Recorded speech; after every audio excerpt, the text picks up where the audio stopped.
안녕하세요. 사연 읽어주는 남녀입니다. 오늘도 와주셔서 감사드리며 그럼 오늘의 사연 읽어보겠습니다. 안녕하세요. 저는 현재 60대 초반의 여자입니다. 굉장히 이른 나이에 남편을 만난 지 2달 만에 결혼을 했죠. 비록 어린아이가 둘이 딸려있는 재혼 조건이었지만 아이를 낳다가 목숨을 잃은 그 사연이 제 마음을 흔들었었습니다. 다른 여자라면 질색할 법도 했지만 저는 아니었어요.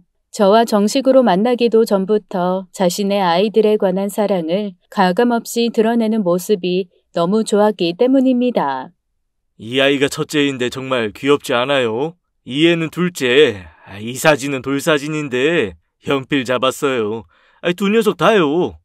와, 정말 귀엽네요. 그리고 정말 너무 어린 애들이고요. 혼자서 키우신 건가요?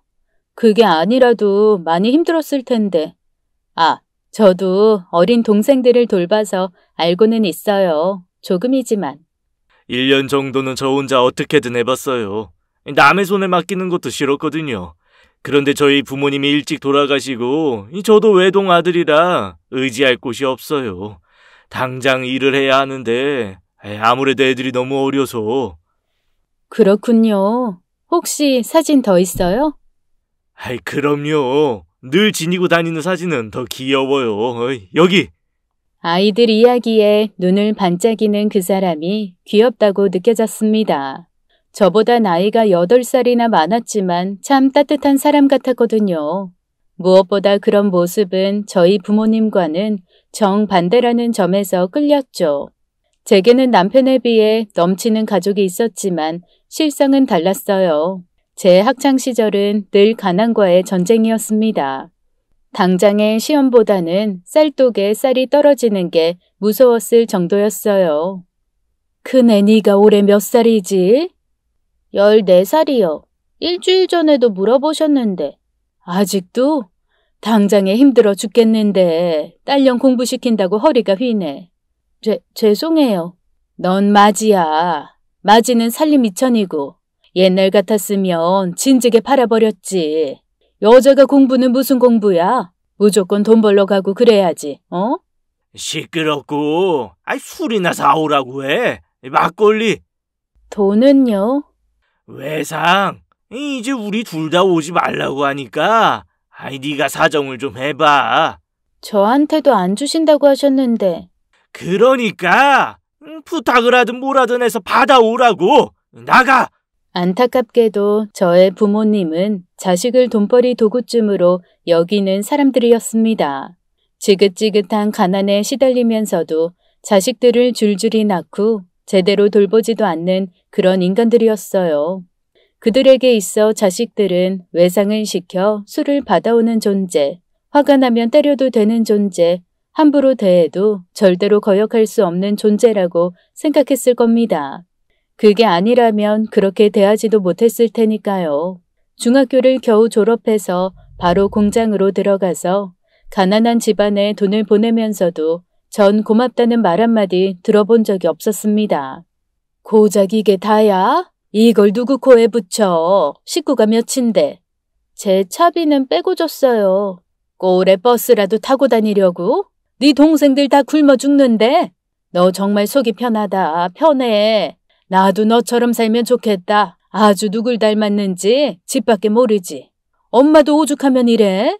그게 최대로 드린 거예요. 공장은 너무 멀기도 하고. 넌 어리잖아. 젊잖아. 운동? 그런 거 한다고 생각해. 뭐든 못해. 엄마. 이게 어디서 눈을 똑바로 뜨고 엄마? 그래. 내가 네 엄마다. 다른 집 자식들은 엄마한테 간도 쓸개도 내준다는데 넌 딱 보니 이기적이고 계산적이야. 어쩌면 이래? 아이고. 당신은 좀 가만히 있어. 얘한테 매번 징징거리긴 하고 아주 시끄러워 죽겠어. 딸, 우리 마지. 아빠가 너 믿어. 네.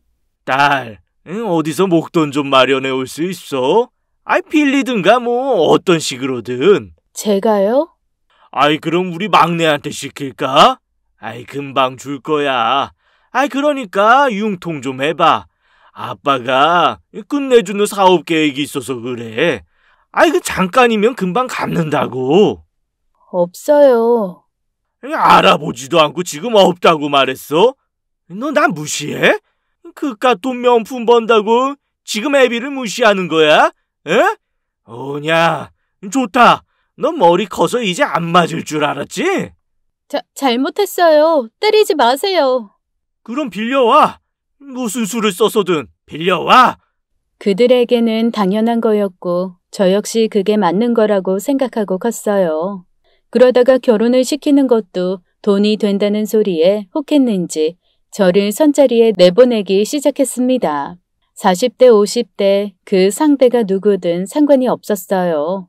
상대 집이 재력이 조금 있고 직업만 안정적이면 누구든 저를 앉혔죠. 무엇보다 최대한 어릴 때 제 값을 받으려면 결혼을 시켜야 한다는 그런 생각을 하셨던 겁니다.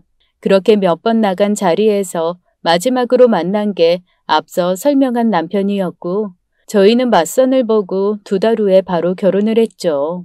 제 결혼 후에도 돈돈거리는 부모님께 몇 번씩 남편 몰래 돈을 주었습니다. 최대한 아끼고 아껴서 마련한 생활비를 매달 넣어주었네요.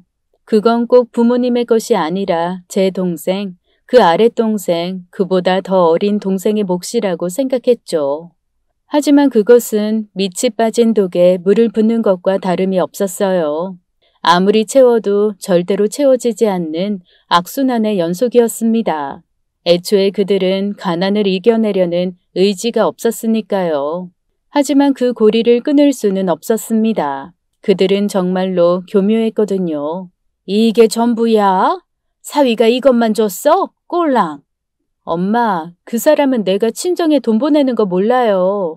왜 몰라? 알아야지. 멀쩡한 내 딸, 남의 자식까지 키워주는데. 엄마, 다음에는 내가 일을 좀 하든가 해서 줄 테니까요. 제발 이번은. 애 딸린 중늙은이를 사위로 받아줬더니 이게 나 몰라라 해? 네 가치가 얼만데. 처녀에다가 어리고 그런데 꼴랑이 이걸 줘? 엄마, 진짜 없어서 그래. 애들만 둘을 키우는데 돈이 안 들겠어요? 내가 이럴 줄 알았어. 걔들한테 그렇게 정 주고 돈 쓰고 그러지 마라. 어차피 친자식 아니면 나중에 너 늙어서 절대로 안 모시고 산다. 핏줄이 왜 무서운 건데? 당기는 게 다르다고. 잘해봐야 소용없어. 그러니 그런 거에 돈 최대한 아껴. 덜 입히고 덜 먹이고 그러면 된다. 바보 같은 게 천지분간도 못하고 네 가족은 우리야. 그놈이 아니라. 몰라요. 어쨌든 이달에는 더 못 드려요. 실은 셋째가 많이 아파서 그래. 셋째가요? 어디가요? 어디가 아픈 건데요? 지 동생 일이라면 몰라. 열도 펄펄 나는데 이 돈으로 병원을 가? 가서 돈 없어서 돌아와야 하는데? 그러니까 나도 이러는 거야. 알어? 나라고 시집간 딸한테 손 벌리고 싶겠어? 살만하면 일 터지고 살만하면 저 인간이 또 일도 안 나가고 그러는데 난들 좋겠냐고, 어? 어머니에게 절한 존재는 돈을 주는 날에는 내 딸이고 돈을 주지 않으면 망할 년이었죠. 기껏 시집을 보내놨더니 부모가 굶어 죽어도 모른 척 할 거라며 제게 악을 쓰셨던 부모님의 말에 울기도 많이 울었습니다. 알고 보니 동생이 아픈 것도 새빨간 거짓말이었더군요. 그저 돈을 요구하기 위해 자식들이 아프단 말을 서슴없이 하는 사람들이었어요. 제가 한두 번은 독한 마음을 먹고 돈을 주지 않으면 어김없이 그 화살은 남편에게 향했고 서슴없이 나의 부모 되는 사람들은 사위에게 돈을 요구했죠. 저는 가난이 부끄럽진 않았지만 부모란 존재 자체는 부끄러웠고 수치스러웠어요. 결국에는 보다 못한 남편이 제지했습니다. 남편이 그러더군요. 때론 부모가 되지 말아야 할 사람들이 부모가 된다고. 아무리 기다려도 그들이 부모가 될 가능성은 거의 없다고 말이죠. 그래서 저는 제가 그전부터 한 푼씩 모았던 돈을 모두 털어 부모님께 드렸고 그 길로 완전히 인연을 끊고 말았어요. 동생들에게는 미안했지만 부모님께는 독하다 모질다 소리를 들어도 상관없었습니다. 그 사람들만 생각하면 꽉 막힌 것 같은 숨통이 트이는 게 느껴졌거든요. 그 후에서야 모든 것이 명확하게 보였습니다. 제게 아이들이 있다는 것을 말이죠. 부모의 사랑을 받아본 적 없던 저는 덜컥 겁이 났어요. 제대로 키워내지 못할까봐 겁이 났죠. 혹여나 아이가 다칠까 애꿎은 저의 손톱만 바짝 깎아댔고 제대로 안고 일어나지 못해서 바닥을 기어다녔죠. 그 아이 둘 다 내 배 아파 낳은 자식이 아니라 더 무서웠어요. 하지만 꼬물거리던 첫째 아들이 제게 엄마라고 입을 열었을 때 알게 되었습니다. 사랑을 받지 못했다고 해도 제 안에 사랑이 없는 건 아니라는 걸 말이에요. 저는 그 아이들을 제 자신보다 소중하게 대했습니다.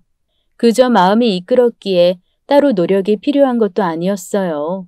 깨닫고 보니 그저 그렇게 되었죠. 이렇게 사랑을 주다가는 모두 다 바닥나 버릴까봐 겁이 날 정도였습니다. 책임감 있는 남편과 귀여운 아이들, 그렇게 저도 드디어 행복과 안정을 찾아갔어요. 어딘가에 소속되어 있다는 소속감과 저도 모르게 입 밖으로 탄성이 나올 정도로 행복함을 느끼면서 말입니다. 하지만 부모를 버린 모진 팔자의 여자라 벌을 받았던 것 같아요. 아니면 원래부터 제게 주어진 행복이 다 떨어졌을지도 모르겠습니다. 결혼하고 2년을 채 채우지 못한 어느 날 남편이 출근길에 죽었거든요. 흔한 교통사고도 아니었고 큰 사건이 일어난 것도 아니었죠.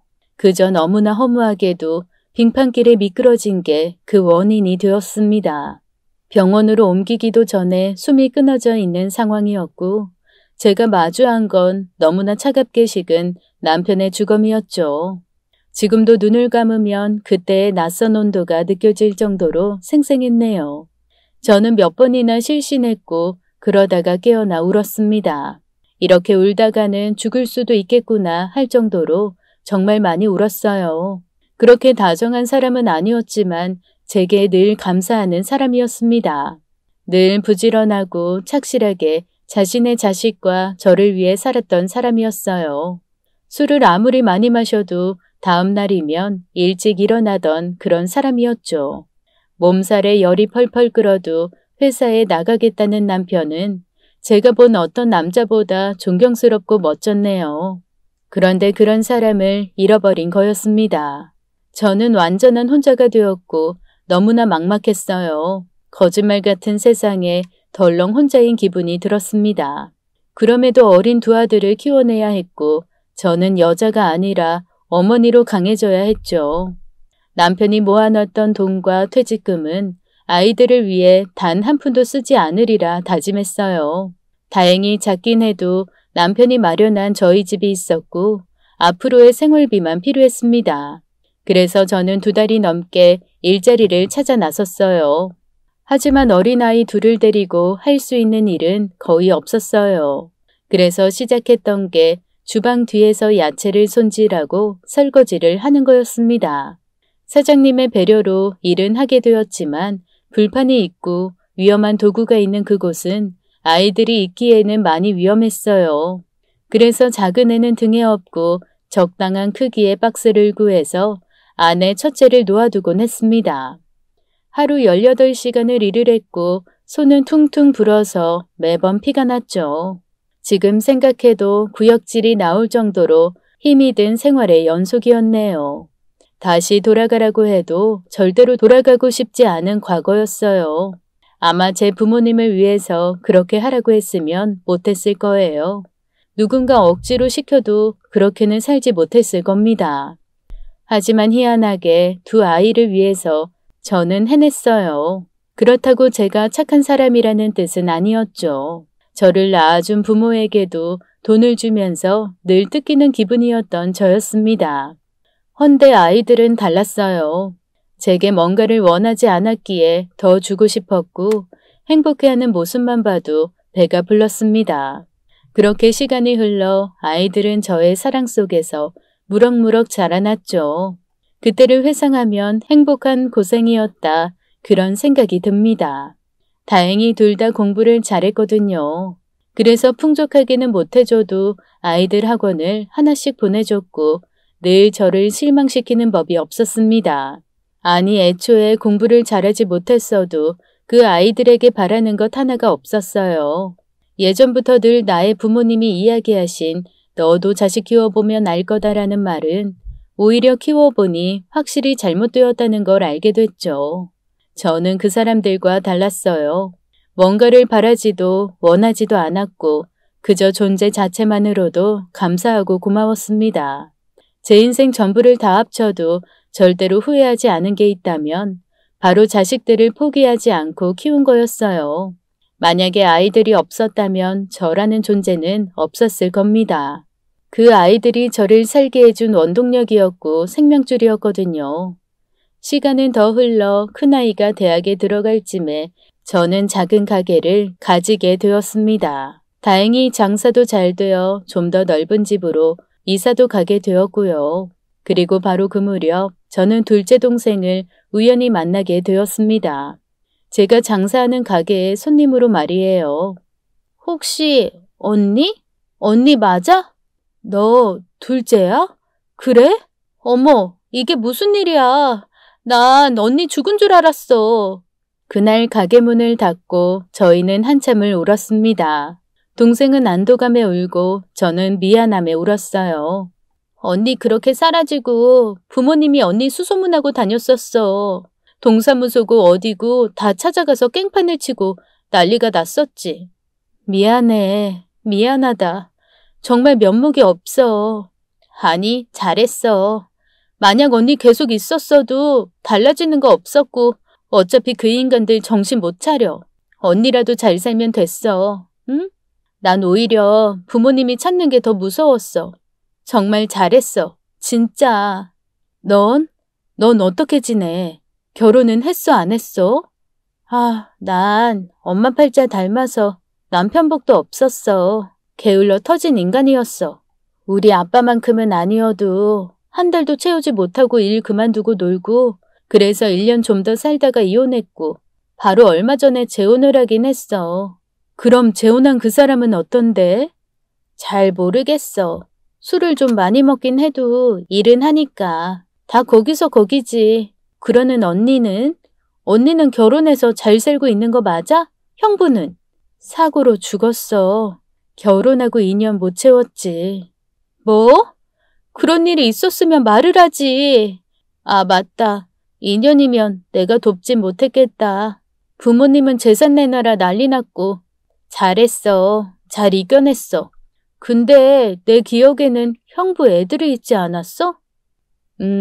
우리 아들 둘. 지금 첫째는 대학생이고 둘째는 고등학생. 언니 자식도 아닌데 키웠다는 거야? 벌써 시간이 그렇게 됐고? 근데 좀 징그럽다. 나한테 조카가 있는데 벌써 성인이라니. 응, 그 애들 덕에 내가 살았지. 아니면 말라 죽었을 거야. 참, 우리 언니 자식들 너무 부럽네. 나도 그런 엄마가 있었으면. 언니, 다른 동생들 기억나? 그 뒤에도 한 명 더 태어났었는데. 막내가 우리 작은아들이랑 같은 나이였지 아마? 근데 또? 지긋지긋하네. 쌀도 떨어지는 그 집 구석에서 애만 주렁주렁. 애만 낳으면 가난이 사라질 것처럼 굴었지. 내가 두 번째였어. 언니가 없으니까 날 괴롭히더라고.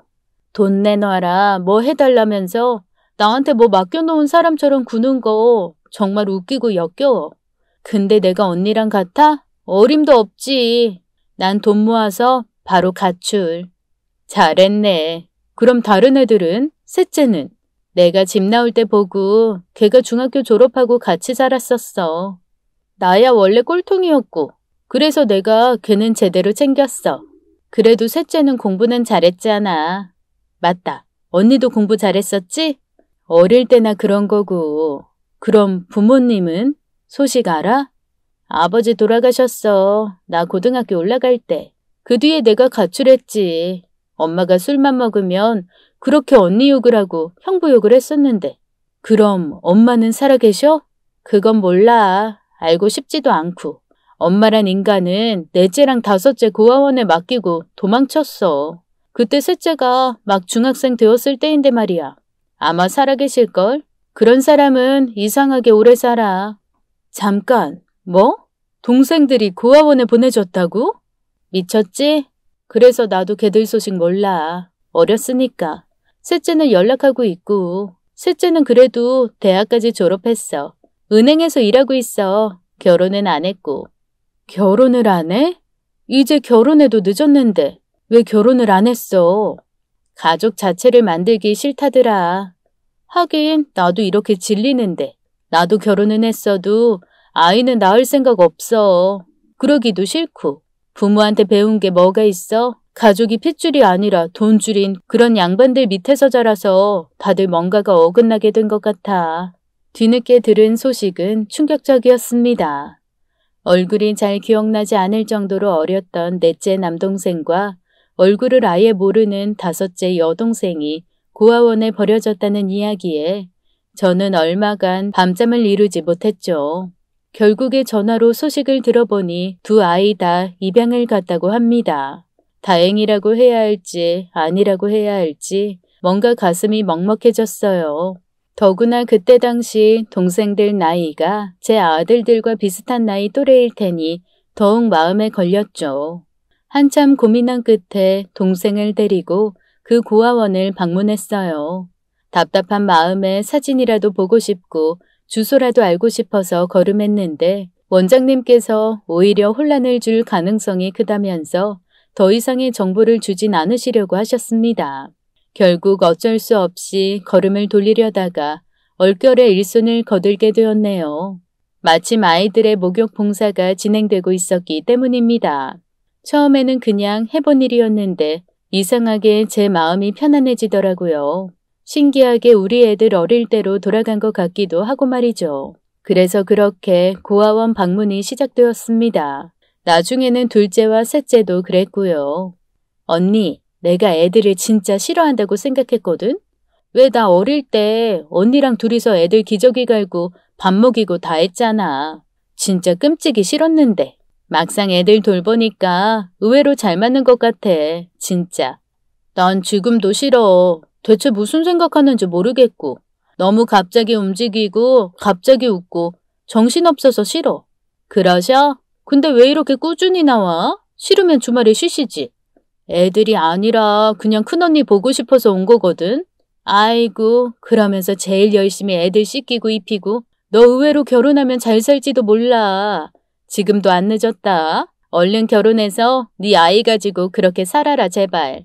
결혼이 후회된다는 둥 끔찍하다는 둥 별별 소리를 다 하더니 그거야 일단 한 번 정도는 할만하다 이 말이지.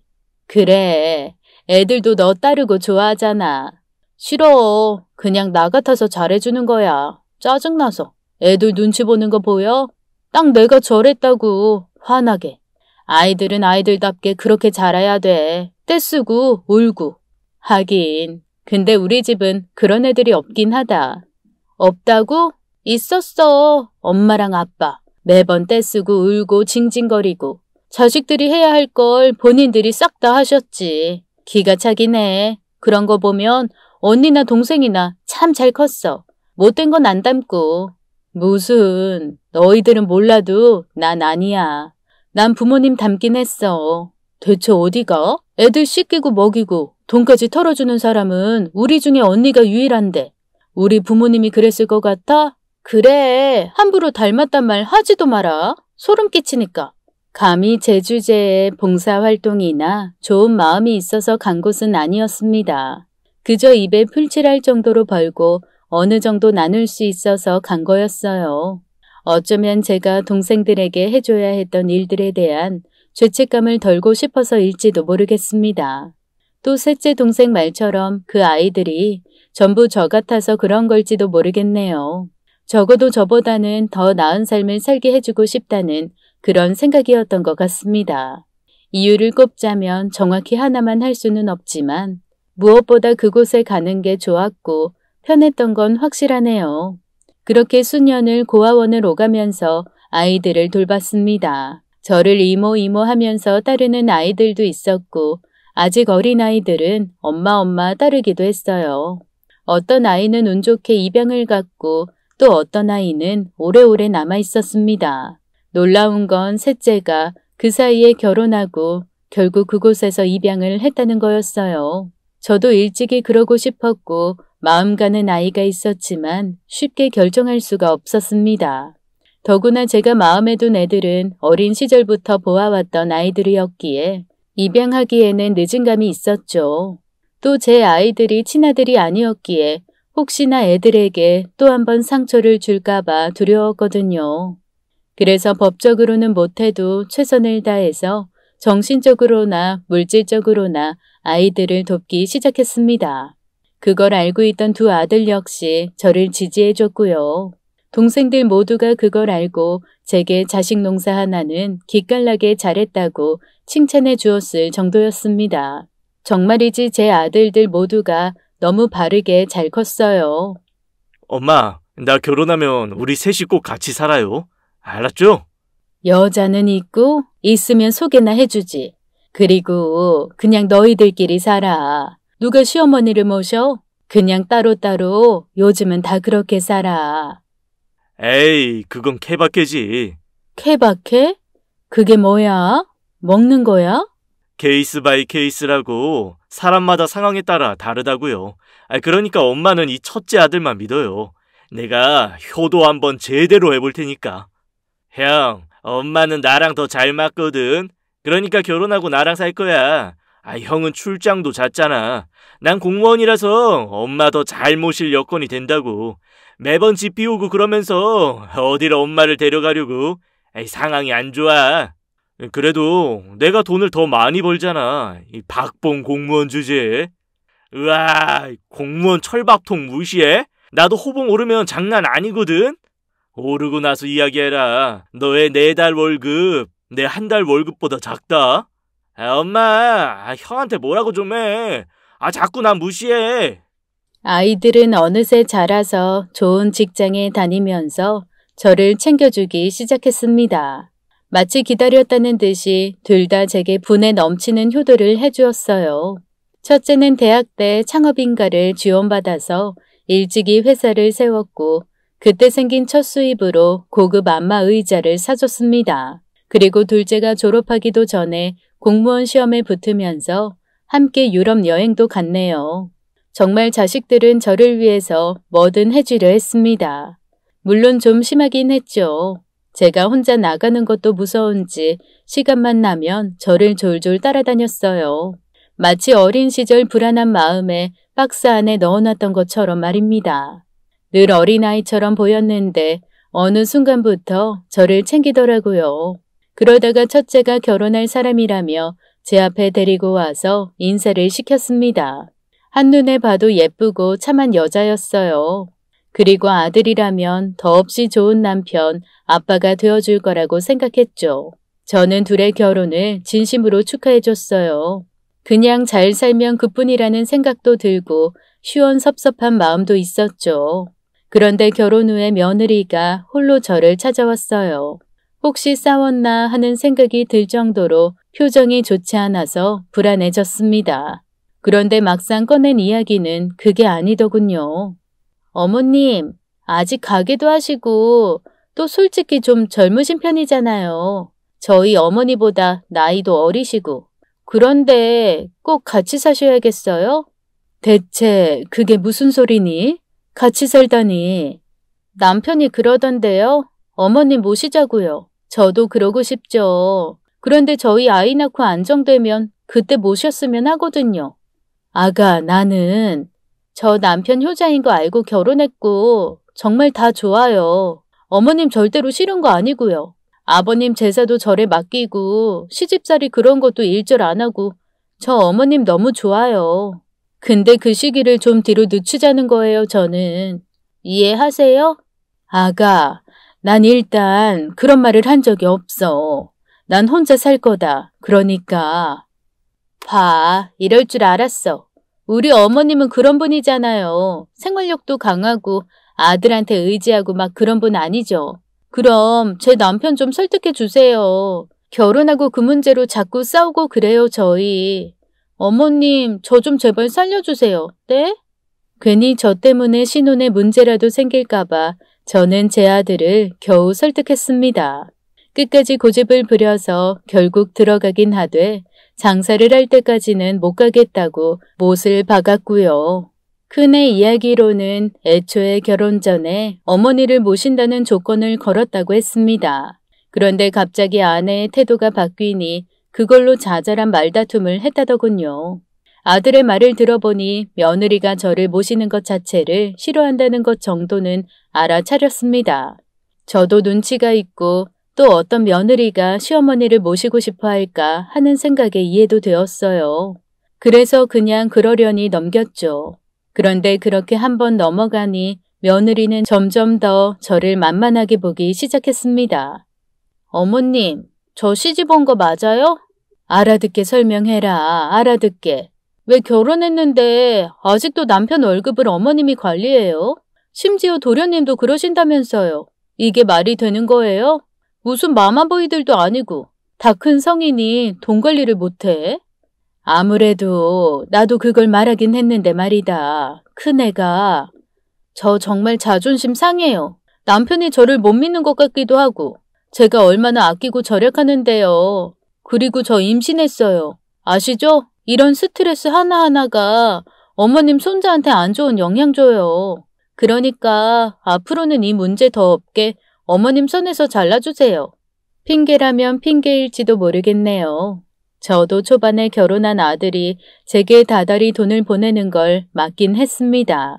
하지만 월급을 관리하는 건 아니었어요. 애초에 사업을 하는 아들이 월급이 따로 있는 것도 아니었고요. 그저 제게 일정한 금액을 매달 보내주는 정도였죠. 저는 그걸 받아 차곡차곡 모으고 있었는데 며느리는 제가 월급을 전부 가져간다고 한 거였어요. 하지만 제가 아무리 그걸 설명해도 이해해주지 않았고 결국 저는 그간 모았던 통장의 돈을 며느리에게 주었습니다. 그때서야 아들이 저를 생각하는 만큼 며느리가 저를 싫어하고 있다는 걸 알게 되었죠. 그 외에는 저는 어떤 일도 며느리에게 시킨 적이 없었고 전화를 바라지도 않았으며 찾아가는 일조차 하지 않았습니다. 최대한 둘의 행복을 바라면서 없는 사람처럼 그렇게 살았어요. 그럼에도 며느리는 저를 좋아하진 않았습니다. 제 첫 손주를 낳고도 제게 바라는 건 산후조리원비와 출산 축하 선물 그것뿐이었네요. 이따금 손주를 보고 싶어도 사진 한 장 달라는 소리도 못했습니다. 한번 이야기했다가 아이가 난리를 쳤거든요.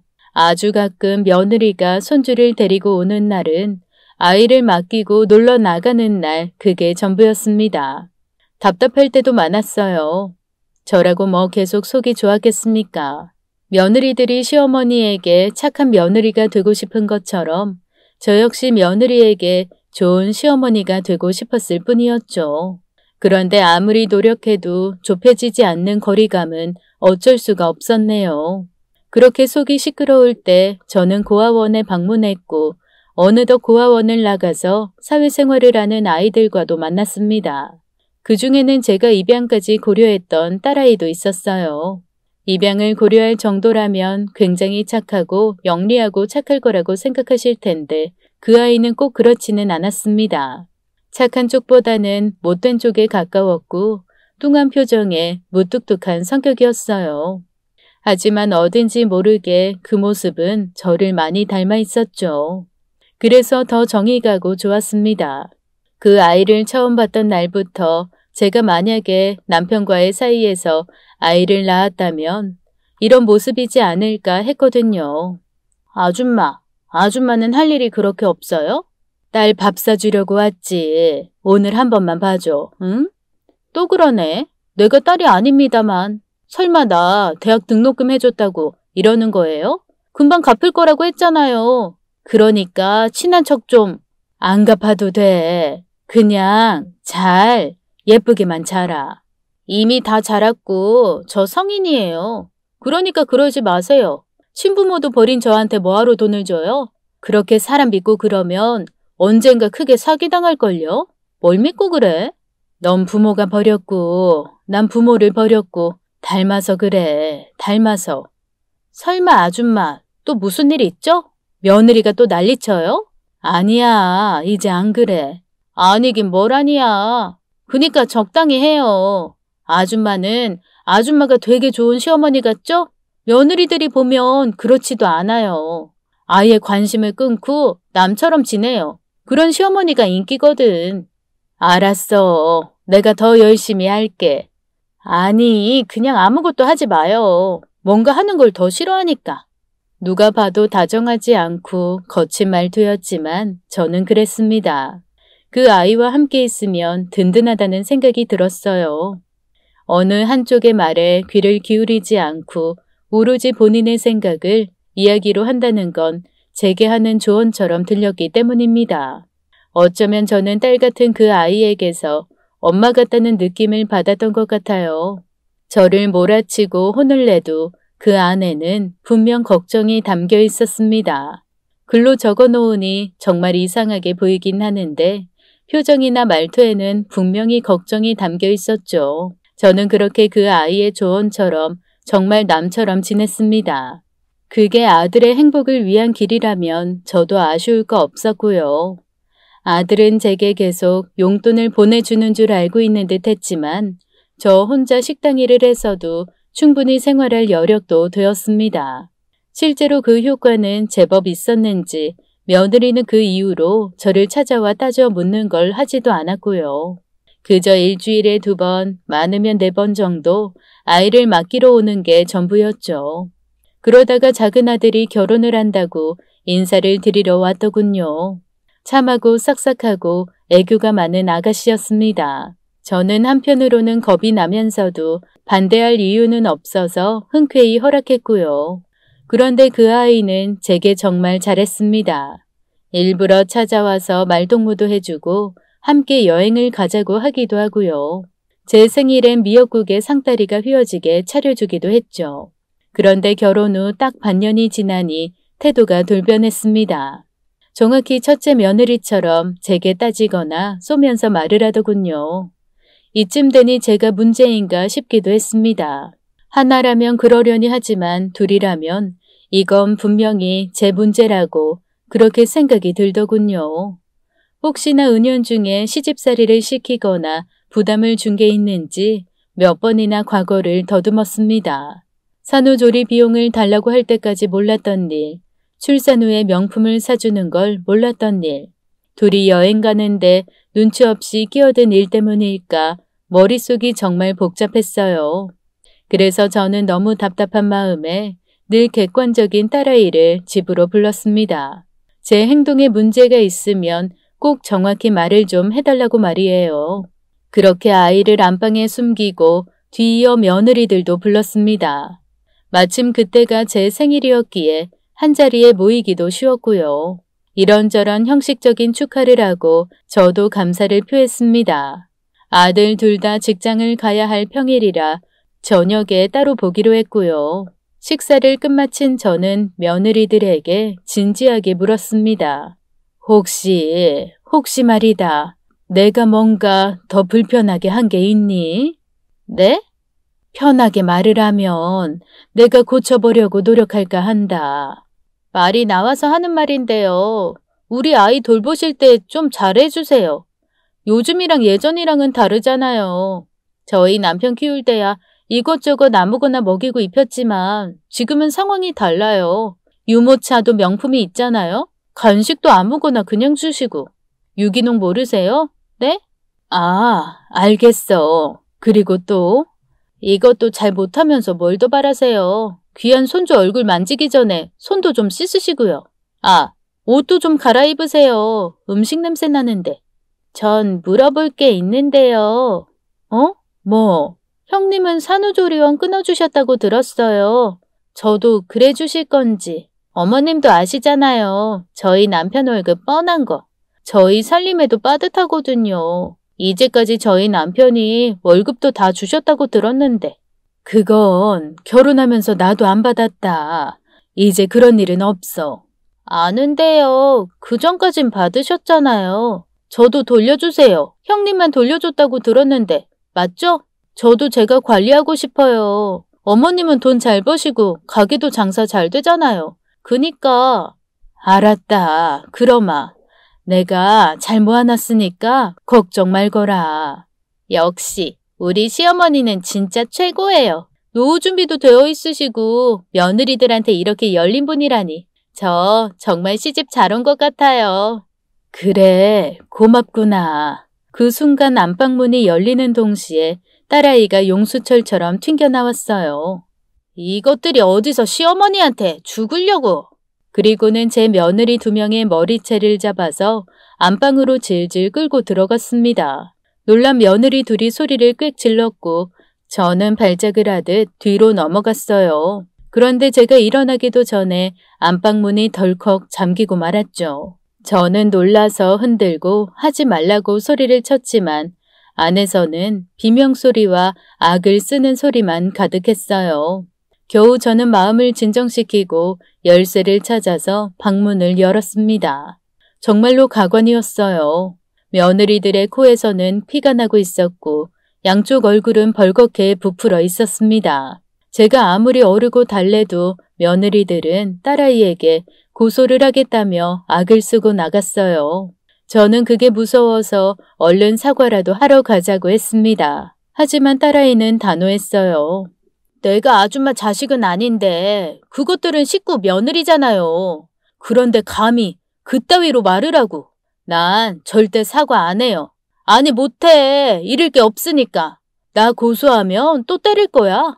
나 속상하게 왜 그래. 이러다가 너만 손해봐 이거사. 진즉에 말했어야지. 아줌마가 말한 거랑 며느리 상태가 다르잖아요. 그냥 불만 좀 많고 솔직한 사람인 줄 알았지. 저건 그냥 쓰레기라고. 저걸 참고 있었어요? 아줌마 바보야? 멍청이야? 도대체 왜 그랬어? 애들만 행복하면 되지. 내가 바라는 건 그거야. 분란 만들기 싫고. 그럼 이혼만 안 하면 되는 거죠? 내가 딱 그렇게 만들어줄게요.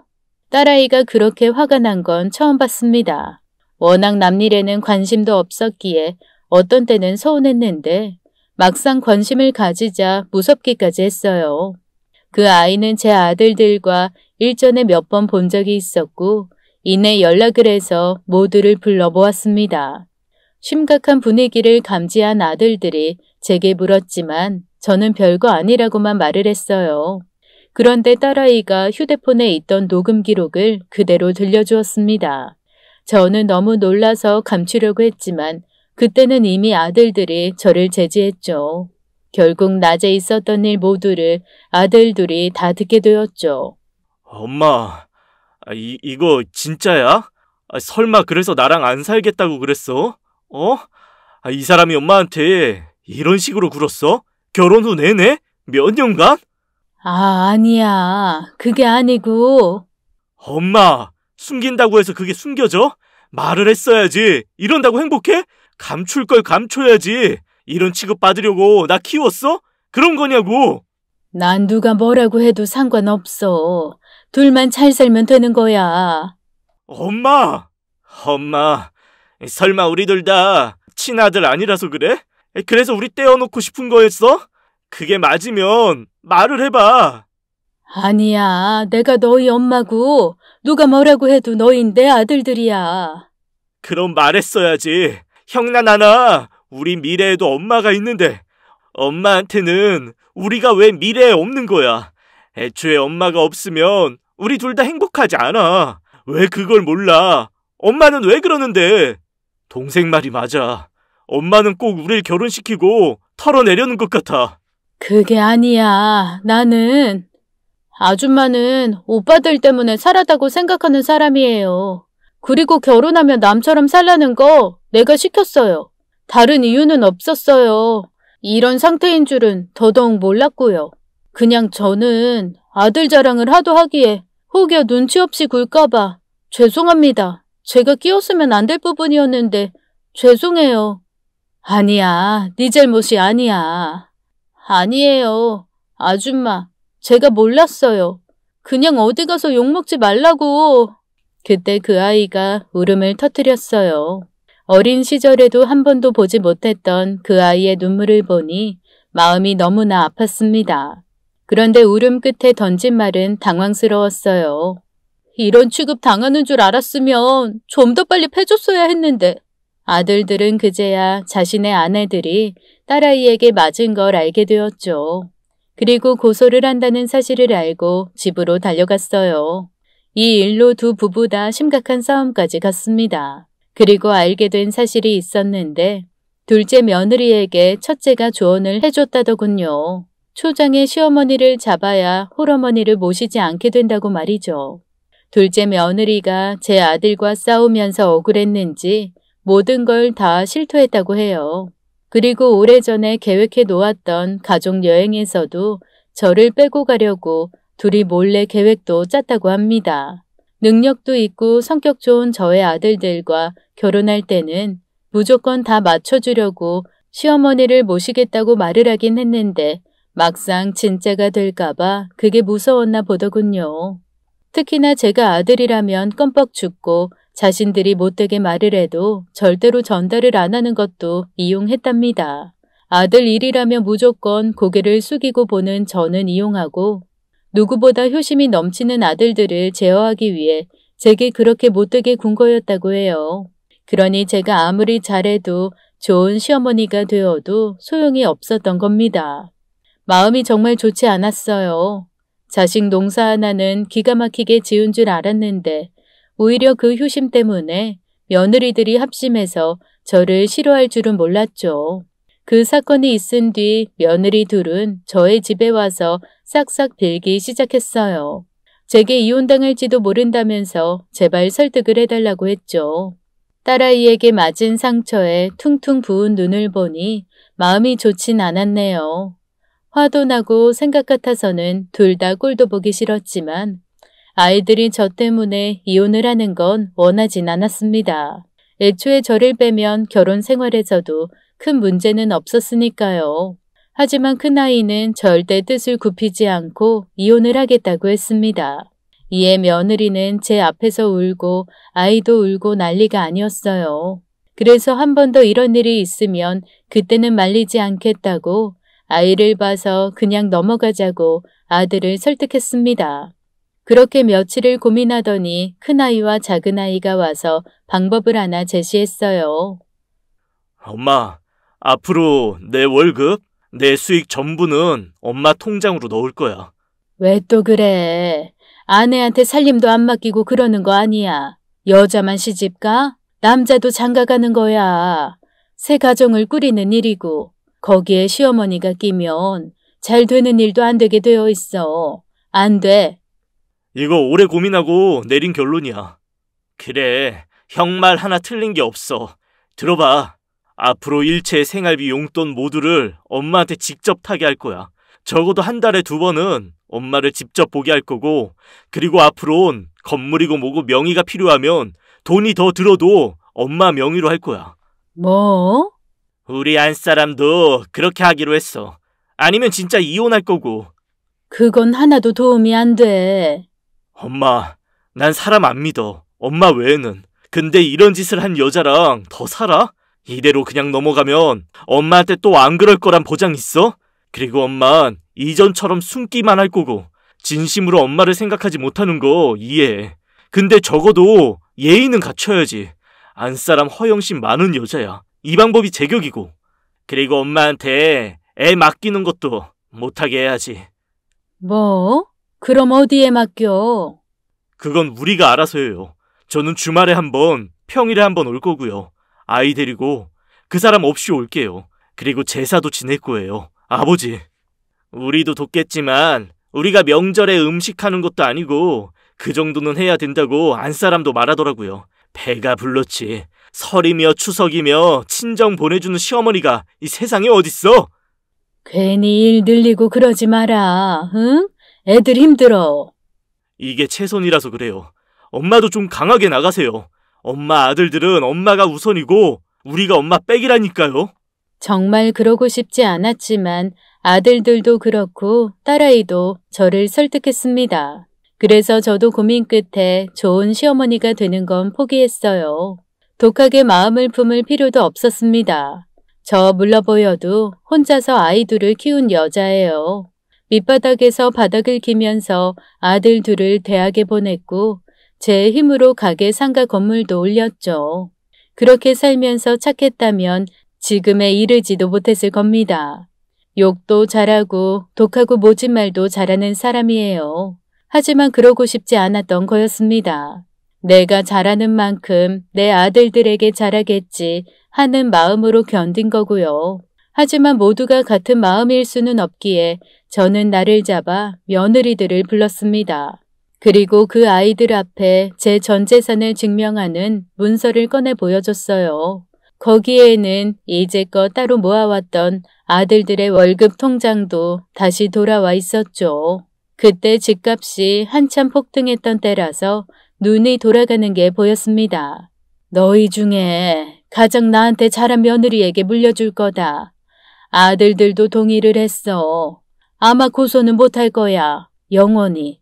또 내가 죽으면 자연스럽게 아들들한테 돌아가겠지 하는 그런 생각은 버리는 게 좋을 거다. 물려줄 자식이 없다면 너희들도 알지? 내가 고아원 후원하는 거. 거기에 모두 다 기부해버리고 갈 거야. 그렇게 생각하고 있어. 혹시 몰라서 분기마다 유언장 공증도 계속해서 다시 받을 생각이고. 어머님, 그래도 이건 그의 재산이잖아요. 그럼 이거 도로 가져갈 거니? 그때처럼. 아니, 그건 아니고요. 너희 사는 집도 둘째네 전세자금도 아들들 돈은 한 푼도 안 들어갔어. 이 통장의 돈보다 그게 더 클 텐데 그럼 당장에 바꿔도 난 아쉬울 거 없다. 어머님, 저는 그런 말 안 했어요. 앞으로 내가 전화하면 째깍째깍 오고 손주 사진도 보내달라고 하면 보내. 하지만 아이 맡기고 그런 건 못 봐준다. 나도 이러기 싫었는데 이건 모두 너희가 자초한 거야. 그러니까 날 너무 원망하지 마라. 둘 다 알겠니? 제가 이렇게까지 마음을 먹은 건 설득도 조언도 아니었습니다. 이런 일이 벌어지면서 깨닫게 되었거든요. 아들들이 행복하길 바란다면 제가 불행해지면 안 된다는 생각이었죠. 행복을 바라면서 견디고 버티고 했던 모든 일들이 아이들에게 상처가 된 것 같아요. 혹시나 저 같은 입장에 처한 분들이 있다면 꼭 이야기해주고 싶었습니다. 행복해지길 바라는 상대가 원하는 건 어쩌면 당신의 행복일지도 모른다고 말이에요. 그리고 많이 늦었지만 조만간 성인 입양으로 딸아이가 호적상 가족이 될 것 같습니다. 아이들도 지지해줬고 그렇게 싫다던 딸아이가 저를 지키겠다고 허락도 받았네요. 제 긴 이야기 들어주셔서 감사합니다. 앞으로는 며느리한테 무시는 당하지 않고 그렇게 잘 살 테니 응원해 주세요. 오늘 사연 어떠셨나요? 이렇게 좋은 시어머니를 역으로 이용한 며느리들이 참 못됐네요. 잘해줄 때 말 잘 들었어야 했는데 말이죠. 이제는 돌이킬 수 없는 호랑이 시어머니가 되신 건 아닌지 모르겠습니다. 부디 가정에 평안히 함께하길 바랄게요. 오늘도 끝까지 함께해 주신 여러분 감사드리며 저희는 다음 사연으로 돌아오겠습니다. 감사합니다.